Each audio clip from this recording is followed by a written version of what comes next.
Can you hear me? Yeah, I think we are live. Got your space a little bit more. Not lopsided, right?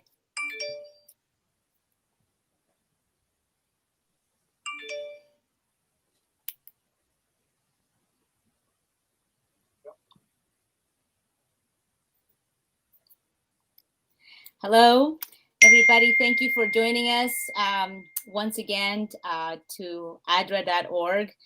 We are thrilled to take a moment here to come to you at this very important moment for us as an agency that is the extension of God's work in the world. Joining me now is, my name is Iris Hargetta. I'm with ADRA here at the headquarters in the Silver Spring area. And joining us now is Mario Oliveira, who is the Director of Emergency Management. And I am, want to thank you, Mario, for taking this time to be with us at this time of crisis for the people in the Ukraine and the people that surrounding that region. Thank you again for joining us. My pleasure to be with you, Iris. We want to know a little bit about, perhaps the people that are listening to us or watching us are wondering, what's going on over there. We see the news, we hear all of the events, but the most important for us as an agency is what the people are going through and what we can do to help. What can you tell us right now of the situation on the ground that you have heard? So we have been in permanent contact with our colleagues, not only in Ukraine, but also in the neighboring countries, with the regional office for this area, which is the Central Asia coordination area, or Euro-Asia more precisely. And we have been in contact. The issue now is that the situation is changing so fast that what it is updated today or now in a few hours is no longer updated. We circulated a situation report in Wednesday, and on Thursday completely changed. So we know that we have ADRA teams that are in the western part of Ukraine. They were already there for several months and working in projects funded by United Nations, other donors, ADRA International. And at the time being, because the security situation doesn't allow to continue the activities, they have been suspended. The security is number one priority for our staff, for the beneficiaries, of course, but also for our staff. Also because there are curfews and the security situation doesn't allow us to be operational. So at the time being, it is suspended ADRA Ukraine activities in the field. I see. So while they're suspended, they have been actively helping the people there for a long time. I mean, obviously they're suspended because of the issue of security. Before we go on to what's going to happen afterwards, tell us what was happening before and how are they helping the people of that region for the past few years and months, perhaps? Sure. So as I said, we had been active in projects funded by United Nations, by UNICEF, by UNOCHA, which is the coordination organization from the United Nations. And it has been mainly on the food kits, food aid that has been distributed. It has been also on the water and sanitation, so water purification systems in this area, and also more and more in the humanitarian aid. We provide cash and vouchers. It might shock a little bit and surprise the donors or the public in general, but it's something that for the last 15, 20 years has been implemented with a lots of success, ADRA's experience. So instead of we deciding what are the needs of the beneficiaries, we provide them cash vouchers that allow themselves to go for what they need, because if one family needs food, the other probably needs medicines, or the other needs to pay electricity. So the needs change, and it is a very effective way to support people who are in the ground. It's effective, it's quick, it's fast, and we can help much more people with this system. So this is mainly the three areas that we were working. As I said, food aid, water and sanitation, and cash and voucher assistance. Well, obviously now, as the situation changes and we see more people displaced, what can you tell us now of what kinds of things will ADRA be doing regionally, and on the ground there to support when they can start operating to support and to provide the aid? Um, in the different coordinations meetings that we had, and we had already a plan in these last weeks preparing for this eventuality. So there are the surrounding countries, especially in the European Union, but also on Russia.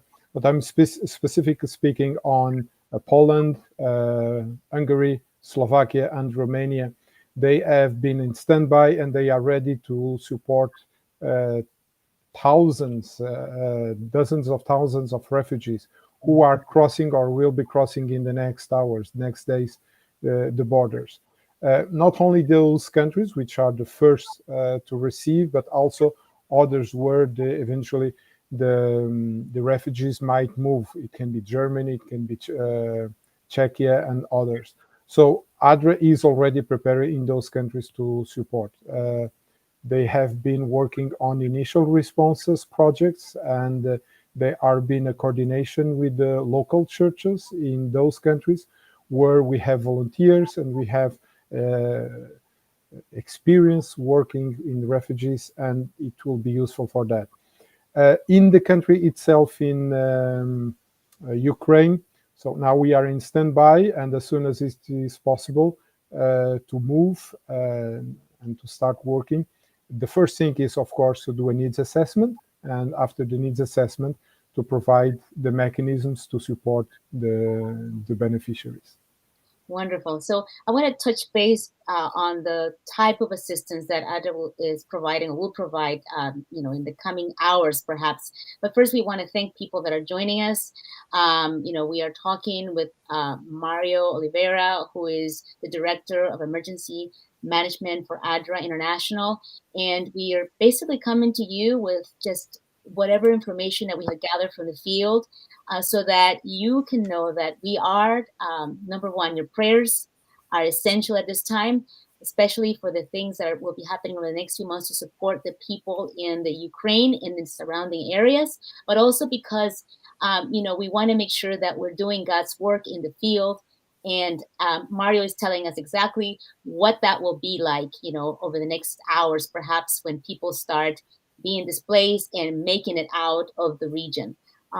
One of the things you mentioned was the cash vouchers, and people will be saying, why would we do cash vouchers? I understand from some of the news cycles that people cannot withdraw cash anymore from the ATM machines, and they can go to the bank for anything. So this, of course, will be instrumental, correct, for them to buy anything that they need. Yes, but there are vouchers that we can negotiate it with a vendor, and it's not only cash. There are other forms of money, and it can be through Visa cards. It can be through the vouchers when there is a vendor. So the person has the liberty to go to the place and buy wherever he needs for X amount, for 60, 80 dollars, so depending of the amounts available. And these are the discussions that are done in the ground locally between the team of ADRA and the vendors, yes, the ones working. Yes. And going back to some of the regions, like, where we always depend on the Adventist Church and the volunteers and the trusted partners of ADRA to provide the assistance whenever we come in and support an effort of this nature. Obviously, this is an important partnership again with our church volunteers and our churches on the ground, especially in the regions. I think we mentioned Poland and other places where they have actively been involved in some of the ADRA work in the field. Can you tell us about that? Yes, absolutely. So, being myself original from Europe, I know a little bit how it works in those countries, and ADRA works closely linked with the churches in Poland, in Romania, projects and different projects that we are working. And for these past years, the relationship of trust that has been built allows to be very reactive. So we can immediately deploy people that they are already in the ground. So no need to send expats and foreigners, but they are already in the ground. They know the language. They already are ready to support. So this is definitely an advantage that ADRA has, establishing good relationship with the church. And then is the procedures, the uh, parameters that we work, and they know how we function. We know how we can support them, and they can support us. So definitely, the church and or I like to say ADRA and the rest of the church, how we can maximize and really be effective. And yes, Slovakia, Romania, Poland are definitely good examples where ADRA has been working closely with the church. Not is in this case refugees, but it can be with the um, uh, homeless, with the victims of disaster, natural disaster, floods that happen time to time. So yes, there is this trust and this knowledge from each other. So it's very important for us to extend this information to our church family across across all churches, and not only the Adventist church but other church communities that are part of the support efforts that we've done in the past to to help people in need. But we want to make sure that people understand how to help. Obviously, we have created a page on our website. If you go to adra.org help now, you can already be there. This is an extension. People may be asking, oh, can I send clothes? Can I send food? Can I send this?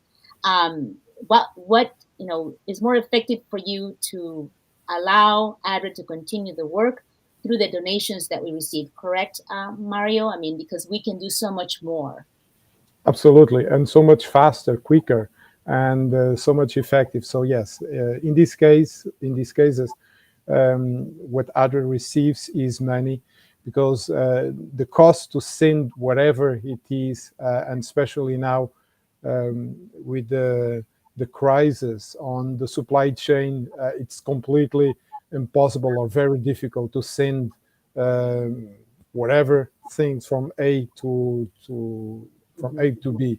So definitely, funding and money is the most effective way to support, and we can transfer the money as we have already done, and our partners can be operational the day after or the same day that we send money. So definitely, money is the best way to support the work that ADRA is doing in the ground and in the surrounding countries. Absolutely. So you see, if people that are watching us now, you can see that there's a banner that says adra.org help now. If you go to that, you'll be able to submit your donation. And we're encouraging, churches around the world to, to pass on this information to make sure that they can also find a way to support this effort in their own ways. So I know that there are churches doing vigils, and they're doing activities to do some fundraising for the people in that region. And so it's important that they have the adra.org/help now banner and link so that you can actually submit your donations. Tell me about the number of people that are there in the Ukraine. And you said they are, obviously people want to know how. You said that they have taken measures to protect themselves. Tell me what's going on as from what you know at this point in time. So one of the things that is important to remember is in the midst of this turmoil we might be tempted to take sides and see if we are helping those who really need. Um, Not only ADRA, but the rest of the humanitarian organizations, we are supported by four pillars, which are the basis of our humanitarian action. It is humanity, the first one, the neutrality. We don't take sides. There are not good guys or bad guys. There are people who need our support. Impartiality, it means that we help those who need the most, independently of their affiliation, religious affiliation, political, color, or education, and independence. So, in the sense that we are autonomous from political, economical, military, or any other objectives that the actors might have in the ground. So, taking into consideration, and this is more, it is important to have this in mind when we are responding for natural disaster, if there is a flood, a hurricane, but it's even more important in this context of a conflict where we have to be impartial, neutral, independent, and be driven by humanity. Uh, to answer to your question, the number of people working, it changes depending the number of the projects. At the time being, according with the latest informations I have, it is around 30 people that are employed. But as I told you earlier, this number can increase rapidly because we have the network of volunteers and staff that is ready to support. And it has been already increased in the past with other projects that we had. So I'm glad you made mention of our impartiality of, this is this work that ADRA does and has done since the beginning is basically across all cultures, across all races, across all political beliefs. It is not about that. It's basically to be there when people are in need, and that's what we do. So we are praying for all the region and surrounding regions, correct? I mean, we have people that are also supporting the work that Russia is doing with the people there, and we're supporting the work that Ukraine has been doing for the people there as well, and all the surrounding regions. So we want to make sure that people understand that ADRA, that is not ADRA's mission. ADRA's mission is to provide the need for people that are needing our help. Yes. Just to add, and we are just following the example of Jesus. Jesus was driven by the needs of those who were approaching him, independently if they were Samaritans, if they were Jewish, if they were Syrophoenicians. Jesus was helping those who needed the most, independence if they believe in him, if they will follow him or not. So this is the same principle that we are applying in this case or in other situations. That's right. So we expect, according to some of the reports that we've seen, that a little over probably from 3 to 5 million people will become possibly displaced and cross into the other regions and become refugees. So it is so important, right, to continue to support the effort. As you mentioned, they will be ready with some of the things that are needed: the cash vouchers, the water, the shelter, and the food, that it would be so important for them to support, especially, how in other operations, going back to other instances, what has been like the major, even though this might not be the same, what has been some of the important things that the lessons learned in the past that will help in this case that you can think of? You know that each situation is different, and we always are learning and improving for the next one. But definitely, one of the things that we have learned the most is that to be attentive to the needs from the local. So it's not that we come with U.S. mind and solution for a problem in Ukraine, but we are working with Ukrainians in Ukraine. This is what we call localization. So we try, of course, if there are gaps, if they have a need of support, we might need to send some external support, and sometimes is needed in specific areas in finance or in communications, or sometimes in planning, writing the proposals, or to coordinate. Sometimes in some emergencies there are these gaps in capacity, human resources in the country. But as much as possible, we try to use what it already exists in the country, and how can we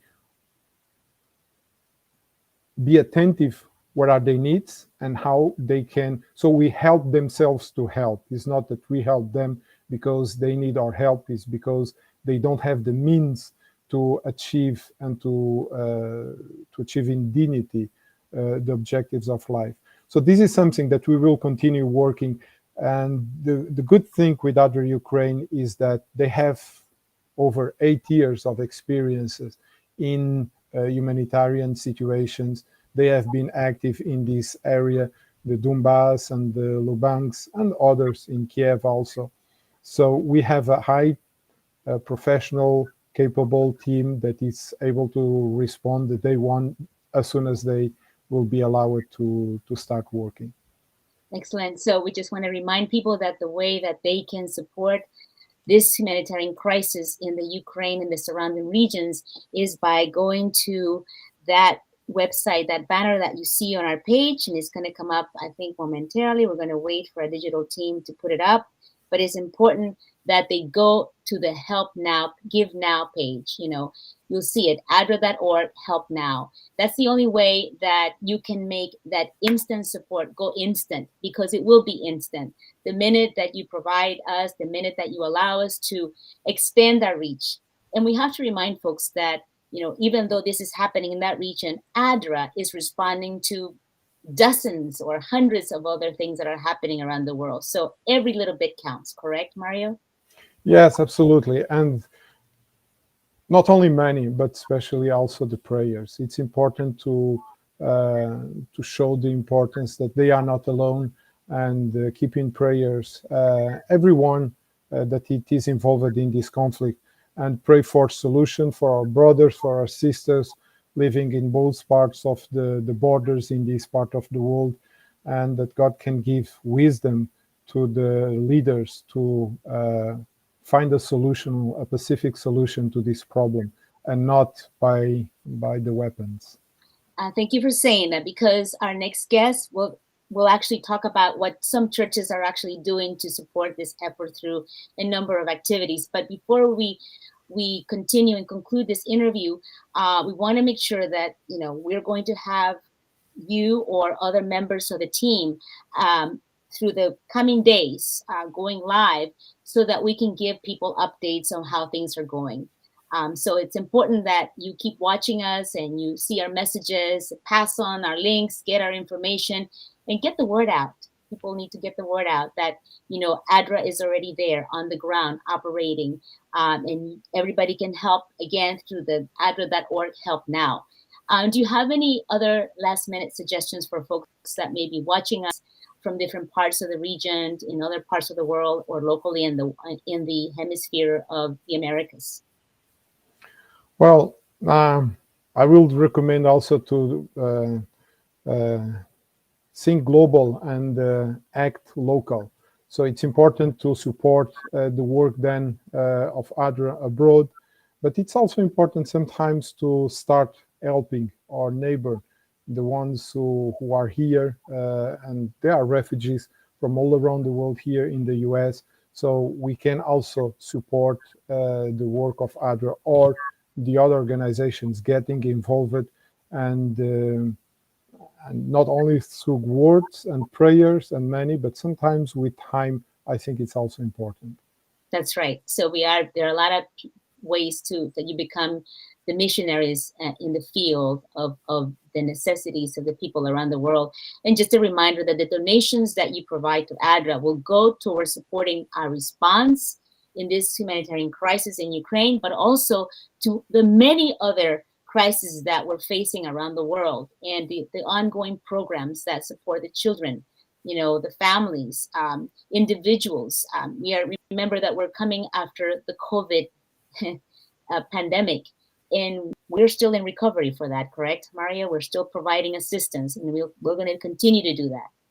Yeah, absolutely. It's an emergency in another emergency. So all the support and help that will be given will have to follow the sanitarian procedures of mask, distance, and so on.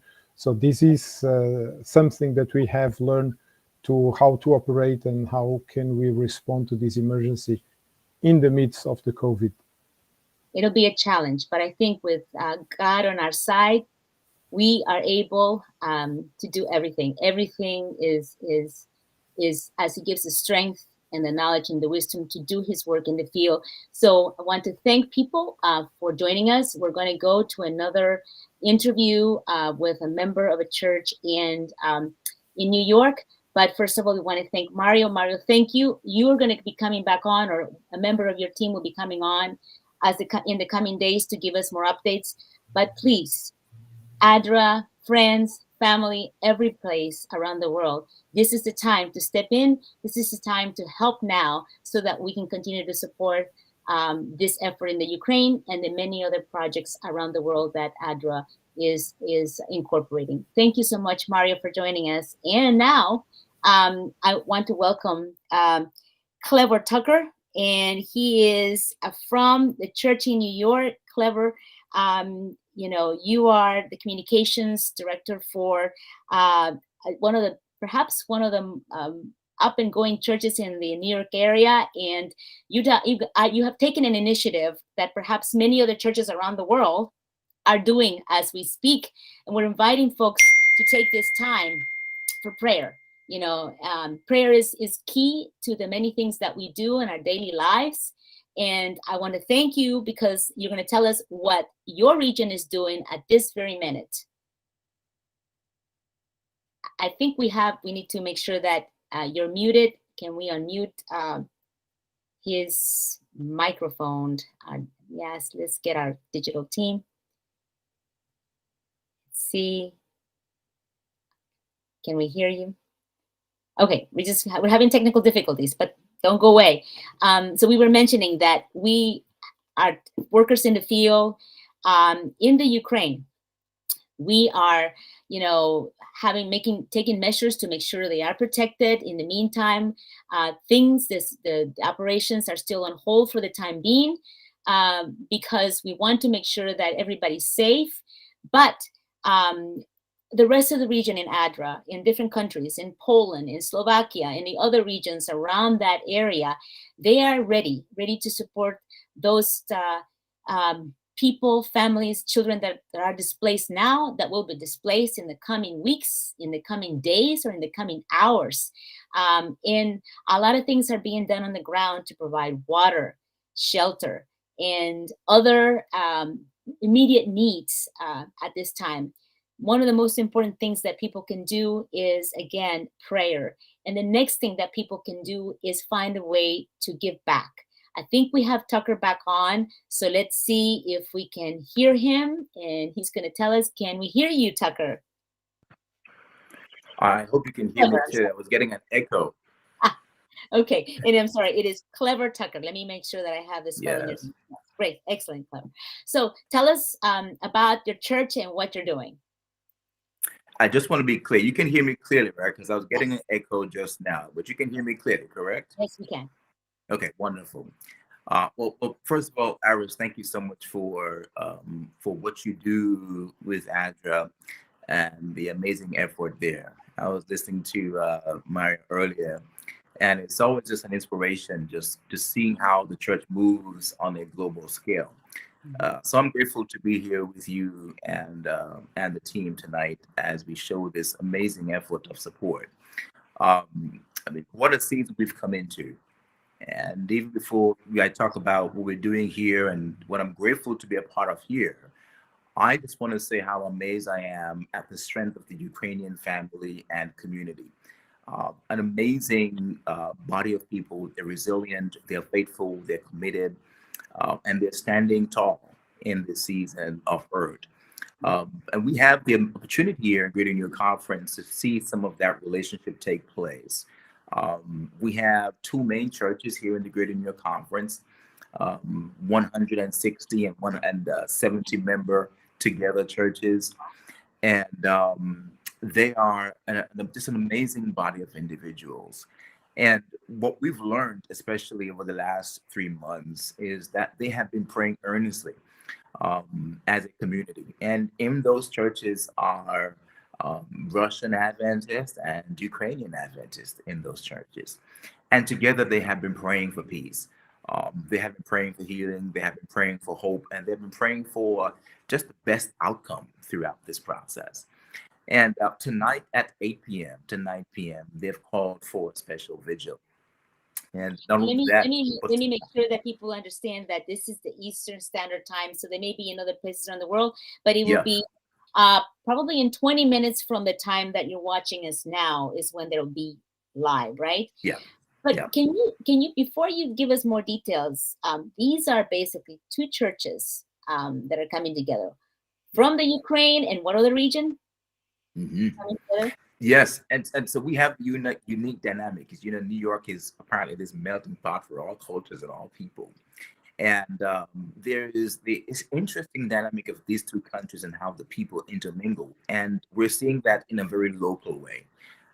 Even in local churches, that there is a first Russian church, but there are Ukrainian members in that church, and then there's a Ukrainian church, but then there are Russian members in that church, and other members from around the region that are also a part of that church.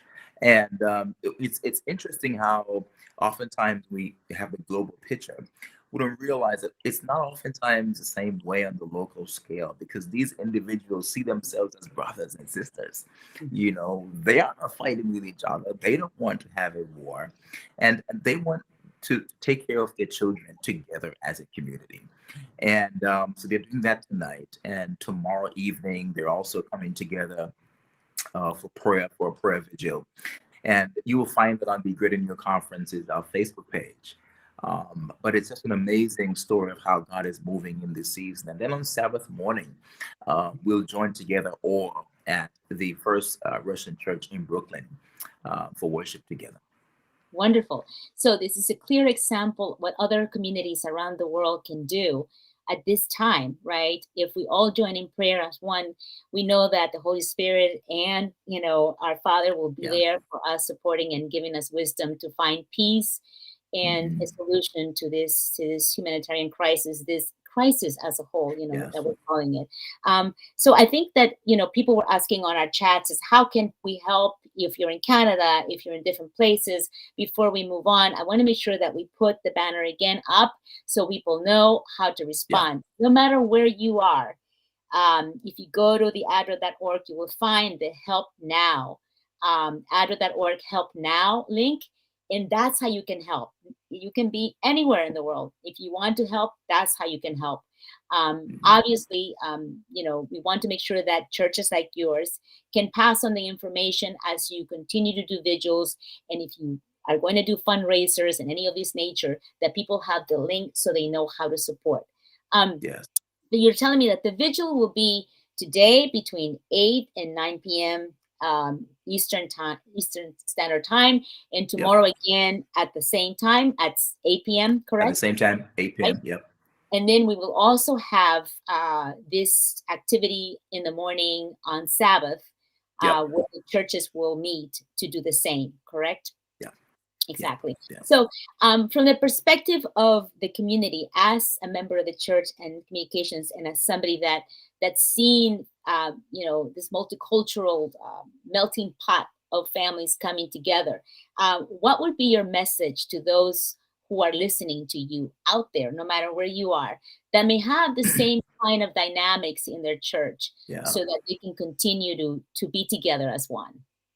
Well, when I talk to the pastors of the Ukrainian churches today, Pastor Bogdan Philippe and Pastor Bogdan Platan, and also Pastor Blady Leno, who is the director of the multi-ethnic ministries here in the Greater New York Conference. One of the things that has become clear to me, and I think it's so powerful, is that in spite of the differences that connects us or disconnects us as cultural people or ethnic individuals, there is something that happens when we come to Christ. And there's something that happens, in this context of what it means to be in Christ together. And I think that in just conversation with the members today and the pastors today, that they've managed to find that. They've managed to find that thing that connects them. And it is who we are in Christ. And it's an amazing thing to see, because nobody's talking about theirs or what's mine. It's all about who we are in Christ and what Christ wants for us and Christ's ambition for us and who we were versus now who we are in Christ. It's just an amazing thing to see how settled they are in that. Both Russian and Ukrainians in church together. And I am inspired by that. I am inspired by that. And in all communities, we have these different challenges. And I was talking to one of my other colleagues today, and I was saying this is such an exemplary thing to take back as individuals, that in spite of our differences, we have this unique thing that connects all of us. And they've found it. They have found it here in the Greater New York Conference. I'm sure they found it in the different sectors and conferences and unions and divisions in the world. And I really hope that just come to life across the territories, even for brothers and sisters there in Ukraine. It's an amazing thing. Absolutely. So let me just tell people what we're doing right now. So yeah. We are being joined by Clever Tucker. He's joining us from the Greater New York Conference to talk about how that community, the multicultural community in the New York Conference area, has come together to pray for the crisis in Ukraine, to pray for peace, and to stand, together as a unit in unity, to hopefully bring a solution that will be positive and peaceful to the region there, and for the brothers and sisters in that region in Europe. So to make sure that, I think we have the information, if people want to join the link to go to the Ukraine vigil it's going to be live. I think we have the information. I want to make sure that our digital team has that little banner. Do we have that? I just want to make sure that we do. Oh, there is. I see. In our chat, you can see that we have the Facebook link. If you want to join the prayer vigil sponsored by the churches in the New York Conference, Greater New York Conference, you can join and get more information. I believe this is the first of many prayer activities that they've had for the past 3 months.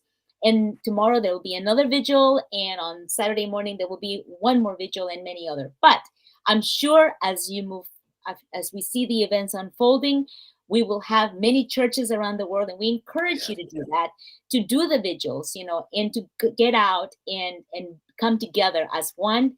And, if you can donate, go to the ADRA.org page, go to ADRA.org Help Now, because as you know, Clever and I, New York went through a lot during the pandemic. This is a crisis within a crisis, correct? I mean, we're seeing this effort and just coming out of one, we're going to the next. What can we tell people? I know you've experienced a lot in New York, but we're resilient. In Christ, we are resilient, correct?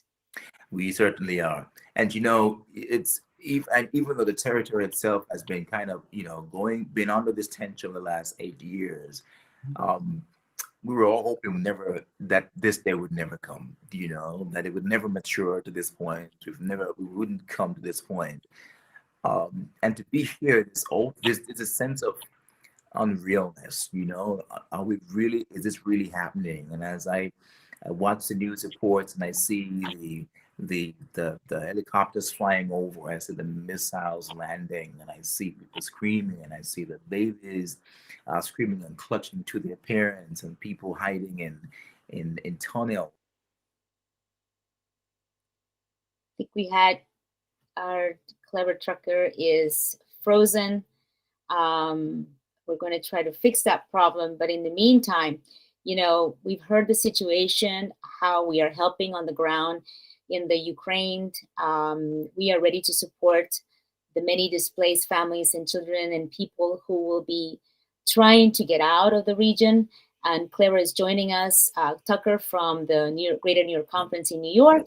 And he's telling us the importance of coming together. And even though we see those images on TV and we see everything, we know that, as Christians, we have hope, that this isn't, what we're supposed to be worried about. We should be focused on the most important thing, correct? Yes, That is and our and I'm not sure what's going on with my internet, but it's falling to some degree. But yet, I would just want to say to those of us who are on, just remember that God is still in control of all things throughout this atmosphere, throughout this world, throughout this universe. He is still in control. It's hard, but we have to find ways to move forward, trusting in the Lord, knowing that He will protect His people, He will love His people. And my friend said this to me today. We love Ukrainian brothers and sisters, but the Lord loves them even more. And I just have to believe that the Lord will do what only the Lord can do. I just have to believe that He will provide a way. I just have to absolutely. pray and believe that He will do it. We've seen it through the Bible. We've seen Yeah. it in the past, in the present, and we will continue to see it in the future. But of now, we want to thank everybody for being part of ADRA and for supporting and joining us Yeah. as we respond to this very, very critical time for the lives and the people of the Ukraine and the whole region. So at the moment, again, we have shared a link to the prayer vigil for the church just in New York that I joined in Yeah. today for this vigil. And we will come back as the days progress to make sure that we give you an update and invite other members of our ADRA family and churches to share what they're doing in support of the brothers and sisters in the Ukraine. I want to thank you so much for Clever Tucker for joining us, and we are grateful, for the work that you do as partners of ADRA, as partners, church partners. As you know, the church members in other parts of the world are around the region have always been the extension of ADRA. They work hand in hand. They're partners. They're there.